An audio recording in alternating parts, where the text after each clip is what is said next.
Hello everyone, Elite Clockwoman here. We finally get a special episode with a lot going on, as Megatron's situation isn't as clear-cut as we thought, as it looks like Blood has his own secret plan, which we'll talk more about. We also unfortunately lost Photoman, but finally Malo 7 found his daughter, and maybe he's had a change of heart about agents as they will soon unite against a common threat. Overall, this episode was very good, as it explained a lot of things about the plot, so we will definitely have a lot to talk about. So in this video, I will tell you what happened and what it means for us in the future, so make sure you stay till the end to learn more about the show's lore. But before we get into that, make sure to like and subscribe if you want me to make videos more often. And here we go. The episode starts at the Pencilman base, and immediately in the left corner, you can see the description. These events happen after the destruction of the camera base, which means that the events happen here after the secret scene where the toilets managed to destroy the camera base. But I have a question. Why is Megatron back in his usual form? Because we saw that he became Counter Titan and had to fight against Pencil Woman, and I was confused about this point. But domstudio told me that he can control the body of Counter Titan at a distance, which by the way is very convenient for him, because Blood can be in two places at the same time. Suddenly, a teleporter opened up behind Megatron, and out of it came the Master's drone, along with some cubes surrounded by yellow energy that told Megatron not to move, and also started acting like an asshole because it said he deserved nothing but to turn to dust. But their master wants to keep him as his toy for a while, which, by the way, is the dumbest thing they've ever done. I mean, you can't tell some dude that he is just a toy because he can betray you at any time because he feels like he's just a toy. And the master, along with his servants, had to say that Megatron is the only salvation of this planet and how good he is, so that he will trust the master more and really be loyal to him because he'd think he was special and that the master appreciates him. That's how villains in movies and anime usually act if they want to get some character on their side, and they start praising that character and saying like he's special and only he can save everyone and shit like that. And the character starts to believe them and goes to their side. And from the words of this drone, it is clear that Megatron is not really on their side, and I'll explain it to you later. After the drone did something, Megatron became covered in yellow energy, which gave him the ability to make himself immaterial and pass through objects. By the way, the same ability was used by Toby from Naruto, as Bro could also become immaterial, and I like that little reference. When Megatron came through the wall, his father and a few agents were waiting for him, but honestly, if Megatron wanted to, he could have torn them apart in seconds, and if I were his father, I would have raised an entire army to go up against that dude. But maybe he was confident Megatron wouldn't hurt him, so let it be. Dad ordered the agents to stop and leave them alone and started saying that Megatron had crossed the line by trying to kill his own allies. Megatron took his evil form again and started joking about how he crossed the line when he killed people that Dad didn't actually order him to kill. And C-Pen said that he had become what his father had made him to be, and asked if he was proud of him. To which his father replied that a sneaky traitor was the last thing on his mind when he created him, as if his father didn't expect him to become a traitor. And C-Pen started talking about typical, crazy nonsense, like the world is in chaos, and there's always someone strong who needs to be stopped. But then he said that to win, you don't have to be the strongest, you have to be the smartest to survive. To which his father replied that he had already rejected these aliens once, which meant that they had already tried to got him on their side, but he knew they wouldn't stop, and eventually they got the Megatron, and he added that Megatron was a fool if he thought they would let him live, and that he was a disappointment.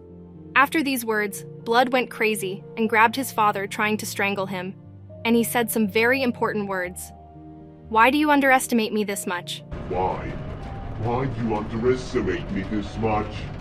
And at this point, I was convinced that Megatron is actually very smart, and the only one who is stupid here is his father. In short, Megatron is not really on the Master's side, and he has his own plans. Bro is like a Nikocado avocado, always 2 steps ahead for real. At that second, I thought Blood was going to kill his father, and I really liked how domstudio conveyed the atmosphere of that moment. But Megatron let him live so his father could see what his plan would be if he lived to see that day. And in the end, his father would be proud of him. And then Megatron went somewhere else again, and father told the agents to all get ready as they were going to proceed with Plan B. I don't know what that Plan B is, so we'll just have to see until that moment comes. But maybe father was prepared for this turn of events, so hopefully it all works out. Megatron opened a portal and was about to go somewhere, but then a drone appeared and said that the girl was still alive and that he had screwed up, which made him very angry because he couldn't believe it, because his system had never been wrong and that he had scanned everything in the place and there was no life there. And this stupid drone said there could be no mistake and that cheap toy, meaning Megatron, would finish the job. I'm not gonna lie, if that little bastard told me every 5 seconds that I was a cheap toy, I'd tear him apart right here in this very same spot, brah. The level of disrespect is insane. Now I understand why the Counter-Titan disobeyed orders. And then Megatron started shaking with anger, and Bro went back to that spot to finish the mission. And we saw the Photo Man who survived after Megatron attacked him, but we heard some noise, and as Megatron appeared to finish his job, Photo Man managed to get his magic pen that can make someone invisible with ink, and he poured all the ink on the girl's arm to make her invisible to protect her. Bro literally ran like crazy to kill her and immediately started shooting everywhere with his gun. And by the way, we saw the number 10124 on the building again. But still, I think that number will remain a secret for the time being, so let's forget about it for now. Dude grabbed the Photo Man and told him why he couldn't die, and started destroying him with his laser and beating him to the ground like a dumb gorilla. But suddenly, a drone appeared and reported that something strong was approaching, and as you guessed it, it was the Commander Malo 7, who was almost breaking trees with his crazy aura. The drone said the thing was too fast, and he didn't stand a chance, and that they'd better get away. But Bro released his wires, grabbed the drone and destroyed it, which I didn't expect, by the way. I mean, I already realized Megatron wasn't really on their side, but I didn't expect him to act so quickly. But this thing should have been more respectful, so I'm glad he destroyed it. And the moment he destroyed the thing, the commander crashes into him, ripping his arm off with a machine gun. I'm not gonna lie, I love these Superman stunts from the commander. Bro is truly Giga-Chad. But Megatron used a new perk and made himself non-material, thus dodging the nuclear strike of this Giga-Chad, and even poked fun at him saying, "Oh, I cannot witness this much brutality," and started laughing and just vaporized, to which the commander said, "You bastard." But bro, that was so funny, because the commander kind of lagged for a second, and then after a couple seconds he said it. It's like Megatron disappeared 1 hour ago, and Blood just realized it now. 1 hour later. Huh? You bastard! The commander heard the sounds of a girl asking the Photo Man not to die because she had lost all her friends and her mom, and that she couldn't lose him too. But finally, the daughter and the father met, and the first thing she asked was that he help the Photo Man survive. Honestly, it's a sad moment, but her reaction was not sincere to me, as she literally had no reaction to meeting her father after 1 billion years. I think she should have shown a shock reaction and then quickly go to her father, and only then ask him to help Megatron. But who am I to say? So the guys know best. Anyway, it's a touching moment, because at the last stage of his life, Bro grabbed the girl's hand, as if he would always be with her in her heart, and that she wouldn't worry, and as if he was handing her over to the commander, and it was really damn touching. I even felt like a badass Giga-Chad, like the commander wanted to shed a tear. But the Photoman still managed to surprise us at the end, as Bro took out a medallion, and at the end showed 2 fingers like everything was cool, and died. And I really feel sorry for this dude, because he was really Giga-Chad, and became one of my favorite characters. So rest in peace, Bro. We will always remember you.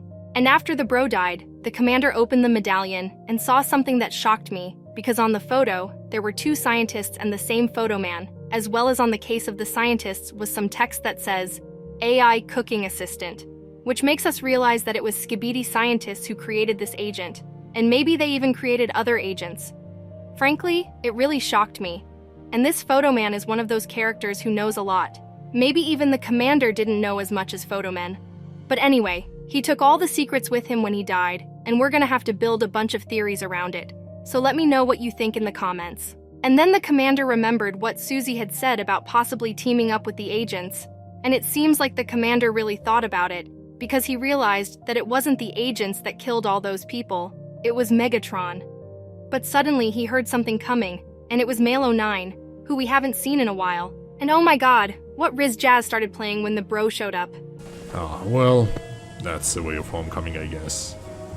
Is Blood is trying to Riz someone?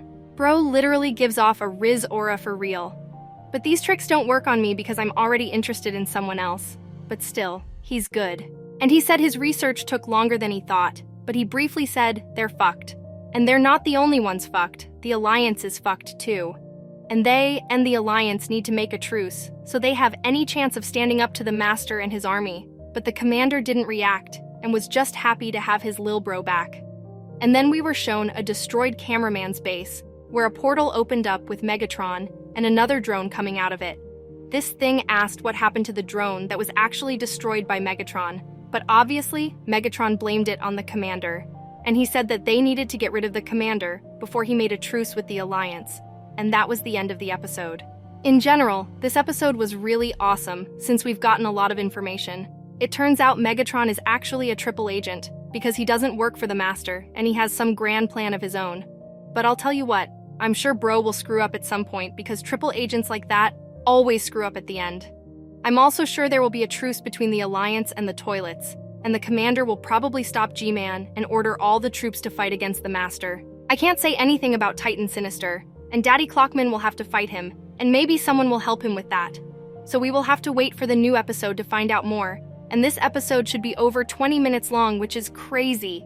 And we will probably have a long wait for it to come out, but I'll try to get more leaks if we wait long enough. So be sure to subscribe to the channel so you don't miss new videos. Elite Clockwoman out.